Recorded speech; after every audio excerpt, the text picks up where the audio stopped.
Il y a Orana Sunshine, le petit message du soir. Alors, oui, je sais, je fais toujours que des messages condensés. Le temps faire à l'avenir avec d'autres oracles ou à choix multiples. Nanani nanana. Ah, puis c'est bon, ça va, on n'a pas à se justifier. T'as pas de justifier ici. Des directs aussi que j'ai déjà fait. Ouais, ça va. Tu composes comme tu fais, comme tu veux. En fait, c'est même pas comme tu peux, c'est tu composes comme tu veux. Pourquoi tu vas te mettre des astreintes en fait dans la vie? T'obliger à. Non, c'est ok. Voilà. Donc ouais, bah ça viendra ou pas en fait. Allez, c'est bon. C'est là Kiki, on te parle de ton abondance. C'est pas que du pognon. Ce que tu peux émaner en fait, ça peut susciter la jalousie, la méchanceté gratuite autour de toi. C'est normal, chou. C'est normal, c'est parce que t'es peut-être quelqu'un de très sensible et en fait, la jalousie, la méchanceté gratuite, tu peux l'expérimenter depuis très longtemps dans ta vie, voire même depuis ton enfance. Et tu le fais sans même attiser ça. Donc tu es sûrement quelqu'un de très sensible et ça émane de toi parce que des personnes qui peuvent être jalouses, envieuses de toi, ou dans la méchanceté, dans la moquerie, c'est-à-dire vont essayer de te minimiser ton être, bah, c'est parce qu'elles aimeraient être à ta place. Si tu as besoin d'accompagnement pour comprendre ton être et mieux vivre ta sensibilité exacerbée, je t'invite à me contacter et à te procurer également mes livres Yoka, le guide de l'empathe du XXIe siècle, tome 1, tome 2. Le tome 3 arrive bientôt. On te dit que tu es en abondance et c'est ça qui amène la jalousie. Tu es en train de t'élever. Quand tu changes ton énergie, en fait, quand ton énergie elle s'élève, il y a des personnes, il y a des situations qui vont plus être en accord avec toi, qui vont sortir de ta vie pour ton plus grand bien. Parfois, on essaiera même de te faire culpabiliser en te disant « Ah, t'as changé ». Pour te ramener, les personnes qui te diront ça, c'est pour te ramener dans leur malheur à eux, à elles, à elles. Et c'est pour aussi t'empêcher d'être,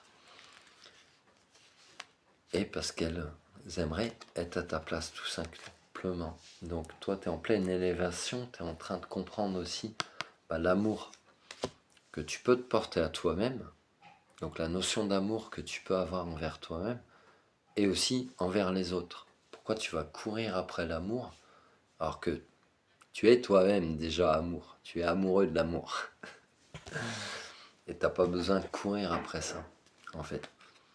Mais ça t'invite quand même à la vigilance, c'est pour ça que tu peux être en protection de tes projets, en protection de tes énergies.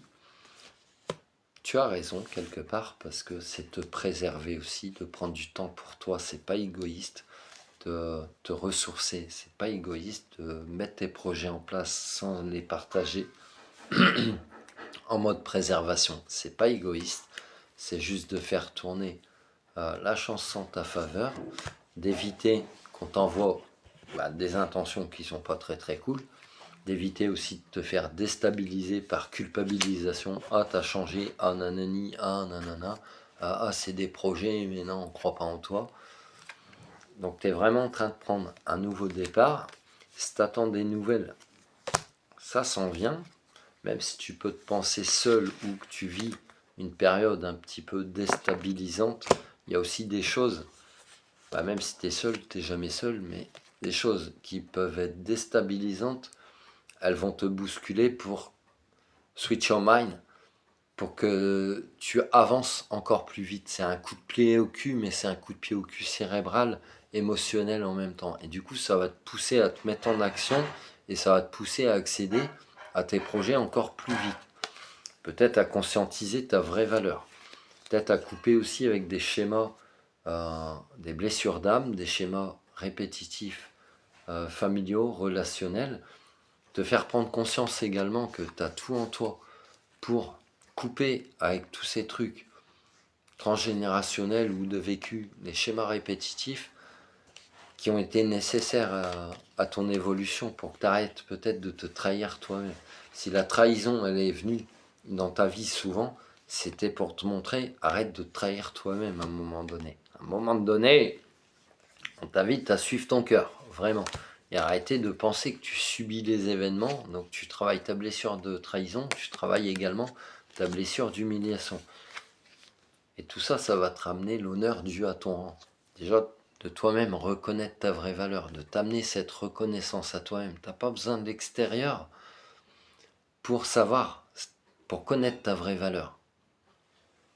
Même si tu auras des confirmations dans l'avenir qui te diront, oui, tu es une belle personne, oui, tu apportes telle ou telle chose dans ce monde, oui, tu apportes ça, tu fais ce que tu as à faire, tu œuvres à ton niveau, mais tu n'as pas besoin de la confirmation extérieure, tu le sais déjà au fond de toi. Donc continue d'avancer dans ton chemin. Du moment que tu es dans ton mood, dans ton bonheur et que tu kiffes la life, bah, tu es déjà dans ton abondance en fait. Et tout le reste, ça va venir après. Voilà. Ça te parle ou pas, énergie intemporelle et générale. Et si tu as besoin vraiment d'accompagnement pour ta sensibilité exacerbée, pour ton réveil, ton éveil de capacité énergétique, médiumnique, la compréhension de tout ça, voilà. Livre, rendez-vous, bracelet, nanani, nanana. Les bracelets, c'est une chose, mais ça fera pas tout. Ça implique toujours ton travail personnel avant tout.